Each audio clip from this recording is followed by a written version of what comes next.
សូមស្វែងបង្គំព្រះអង្គម្ចាស់ជាព្រះមហាក្សត្រនៃព្រះរាជាណាចក្រកម្ពុជាបើសិនបើទូបង្គំនិយាយខុសឆ្គងសូមលើកលែងទោសទូបង្គំផងទូបង្គំសូមនិយាយរឿងពួកបងប្អូនពូមីងមៀជនភាសាឲ្យត្រង់ជ្រាបក្រាបទូមានពលរដ្ឋខ្មែរម្នាក់សូមមិនបញ្ចេញឈ្មោះ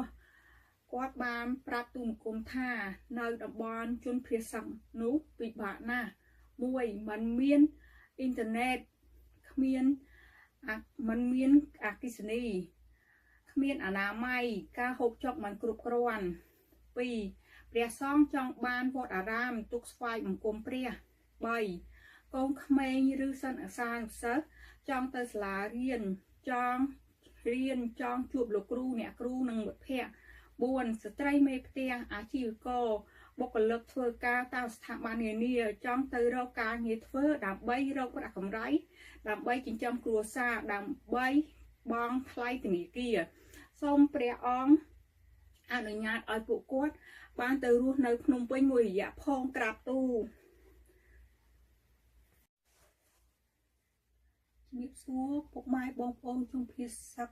ជាទីគោរពរាប់អានប្រសិនបើព្រះមហាក្សត្រទ្រង់អនុញ្ញាតឲ្យទៅរស់នៅភ្នំពេញមួយរយៈសូមទៅកុំខាន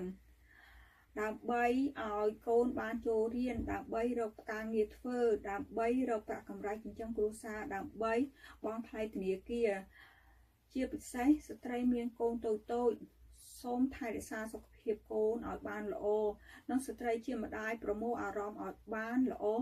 តស៊ូឡើងដើម្បីអនាគតកូនបើសិនបើបងប្អូនរស់នៅភ្នំពេញឃើញបងប្អូនជនភាសានេះសូមកុំស្អកខ្ពើមសូមជួយលើកទឹកចិត្តលើក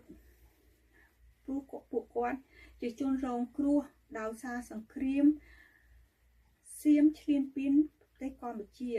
បើសិនបើបងប្អូនឃើញវីដេអូនេះហើយសូមជួយចែករំលែករហូតទៅដល់ព្រះមហាក្សត្រផងជាលើកចុងក្រោយ